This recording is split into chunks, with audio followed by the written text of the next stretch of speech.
नमस्कार प्रेक्षकांनो. ठरलं तर मगच्या आजच्या भागात आपण पाहणार आहोत. सायली देवीसमोर उभी असते पूजा करत. त्याच वेळेला तिथे कल्पना काकू येतात आणि त्या विचारतात, झाली का सायली तुझी पूजा? आणि मी इथे दागिने ठेवले ते कुठे आहे बरं?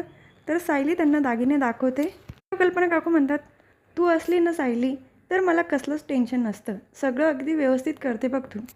सध्या आहे ना विसरायला होतं ग काही गोष्टी. वय झालंय ना. करण्यावरून आठवलं की लहान असताना कोणाला पण जोरात कोपरा मारायची, तर माझ्या आईने मला चटका दिला होता. हे बघ त्याचं निशाण अजून सुद्धा आहे. निशाण बघितल्यानंतर सायलीला लक्षात येतं की प्रियाच्या पण डाव्या खांद्यावर निशाण आहे. तेव्हा आपण ते बघायला पाहिजे. ती कल्पना काकूंना प्रियाला एक साडी द्यायला लावतात. त्याचे काठ गोल्डन असले पाहिजे. कल्पना काकू म्हणतात, नाही मला नाही आवडत तिला साडी द्यायला. तुला हवी असेल तर तू घे. सायली म्हणते, आई प्लीज माझ्यावर विश्वास ठेवा ना तुम्ही.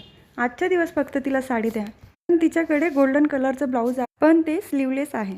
कल्पना काकू म्हणतात, अगं आज पाडवा आहे ना, सणासुदीचं कसं बरं वाटतं का हे?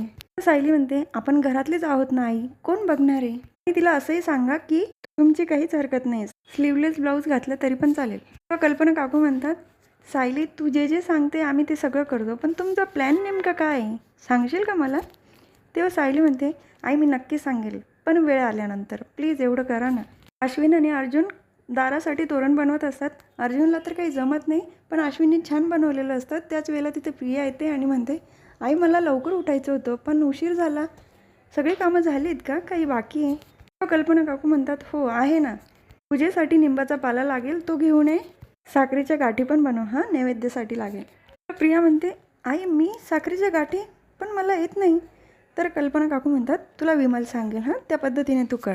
तर प्रिया निंबाचा पाला घेण्यासाठी बागेत जाते आणि कल्पना काकू सायलीला बाळाला आणायला लावतात. त्याच वेळेला तिथे अस्मिता आणि सचिन दोघंही येतात. बाळाला बघितल्यानंतर तर सगळेच खूप खुश होतात. अश्विन पटकन बाळाला घेतो आणि प्रताप काकांकडे देतो. सगळेच त्याच्या भोवती त्याचं कौतुक करत असतात. तेव्हा सचिन काकूंना म्हणतो, मम्मा हॅपी गुढीपाडवा. पण कल्पना काकू काही रिस्पॉन्स देत नाही त्याला. बघून अस्मिताला पण वाईट वाटतं. प्रिया जेव्हा निंबाचा पाला घ्यायला जाते तेव्हा तिला आठवतं की सदा आणि महिन्याचा कालपासून मेसेज पण नाही आला आणि फोन पण नाही आला. नाही गुढीपाडवा साजरा करत असतील. तर अर्जुन सायली चांदीचे भांडे काढण्यासाठी त्यांच्या रूममध्ये आलेले असतात. सायली म्हणते, महिन्याचा फोन आहे ना, तो पण द्या बरं माझ्याकडे, कारण प्रियाला संशय नको यायला ना. महिना नेहमी मेसेज वगैरे पाठवत असेल आणि आता एकदम बंद झाले तर प्रियाला डाऊट येऊ शकतो. अर्जुन म्हणतो, बायको तू 12वी नंतर उगाच शिक्षण सोडलं, हां तू लॉ करायलाच पाहिजे होतं. अगदी वकिलासारखं डोकं चालतं तुझं. तर सायली म्हणते, हो आत्ता पण मी वकिलीन बाई आहेच ना, एवढं तर जमलंच पाहिजे. तेव्हा सायली प्रियाच्या मोबाईलवर मेसेज पाठवते, अगं पोरी तुझ्या बापाची तब्येत बरी नाही, पैसे तरी पाठव, नाही तर डॉक्टरला तरी पाठव. तर लगेच प्रियाला मेसेज येतो. मेसेज बघितल्यानंतर ती रिलॅक्स होते, म्हणजे सदा आणि महिना व्यवस्थित आहेत, तिला काही डाऊट येत नाही. प्रिया किचनमध्ये आल्यानंतर साखरेच्या गाठी करायला घेते. तिला काही जमत नाही ते आणि ते पाक हातावर घेऊन पाहते तर तिला चटका बसतो. अश्विन तिच्या जवळ जातो. अगं पाक असं कोणी हातावर घेतं का, चटका बसणारच ना. विमल पण म्हणते, अहो तन्वीताई मी तुम्हाला सांगतच होती की हातावर पाक घेऊ नका, तेवढ्यात तुम्ही घेतला पण. अर्जुन प्रियाची चेष्टा करत असतो. तन्वी त्यामध्ये वेगळं काय असणार आहे? अच्छा तू असं बघत होती का? पाक तिखट तर नाही ना झाला? अश्विन चिडतो अर्जुनवर. तन्वी हे पहिल्यांदा करते, तिचे प्रयत्न बघा ना, तिची चेष्टा तर नका करू. कल्पना काकू पण मुद्दामच अर्जुनला ओरडतात. तन्वीला अजिबात कोणी त्रास द्यायचा नाही, हां ती करते ना, ते महत्त्वाचं आहे. अर्जुन, अश्विन आणि प्रताप काका पुढीची तयारी करण्यासाठी बाहेर येतात. त्याच वेळेला सचिन फोनवर बोलत असतो, हो माझ्या बायकोचे पैसे बँकेतनं निघत नाही आहे, 2 दिवसाची मुदत द्या, मी देतो तुम्हाला. तर हे बोलणं तिघांनी पण ऐकलेलं असतं. अर्जुन तर खूप चिडतो, पण प्रताप काका त्याला शांत राहायला लावतात. आज सण आहे तेव्हा काहीच बोलू नको. नंतर ते तिघंही छान गुढी सजवतात. साडी आणि कल्पना काकू छान तयार झालेले असतात. तेव्हा कल्पना काकूंनी प्रियासाठी एक साडी आणलेली असते. प्रिया तू आज ही साडी नेस, माझी इच्छा आहे की तू नेसावी. प्रिया म्हणते, आई तू ही साडी मला देते? प्रियाच्या मनात येतं की एवढं सगळं राबण्याचं नाटक करते, त्याचा कुठेतरी फायदा होतोय. सायलीला साडी न देता मला देते. पण आई एक अडचण आहे ग, कडे गोल्डन कलरचं ब्लाऊज आहे पण ते स्लीवलेस आहे, चालेल का? कल्पना काकू म्हणतात, अगं चालेल ना, कुठलीच हरकत नाही माझी. तेव्हा सायली तिथे येते, कसं चालेल, आज पाडवा आहे आणि स्लीवलेस ब्लाऊज कसं चालेल? कल्पना काकू म्हणतात, अगं सायली घालू दे ना तिला, आपल्या घरात कोणावर कुठलेही बंधन नसतात, तेव्हा तन्वीवर तरी कशाला टाकायचे ना. तन्वी तू पटकन तयार होऊन ये. हां. प्रिया आवरण्यासाठी जाते रूममध्ये. थोड्या वेळाने लगेच कल्पना काकू आणि सायली तिच्या दरवाजाजवळ जाऊन आवाज देतात. अगं तन्वी चल पटकन, उशीर होतोय. तर प्रिया मधून म्हणते, हो आई येते, साडी नेसते ना, नवीन साडी होती, थोडा वेळ लागतो नेसायला. तेव्हा कल्पना काकू म्हणतात, मी सायलीला पाठवते तुझ्या मदतीला, पटकन आवरून ये. प्रिया आधी तर नाही म्हणते, परत म्हणते ठीक आहे बरं दे पाठवून. तर सायली साडी नीट करण्याच्या मदतीने जाते.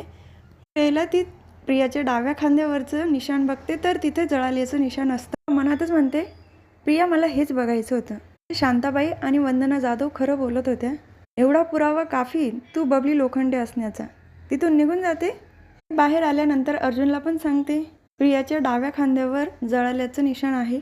अस्मिता पण तयार होऊन आलेली असते. तेव्हा सचिन तिला म्हणतो, अगं पटकन डॅडला विचार ना, बँकेतनं पैसे का निघत नाही. अस्मिता म्हणते, अरे सारखं सारखं विचारणं बरं वाटत नाही आहे. सध्या आपल्याला गरज नाही ना, मग कशाला विचारायचे.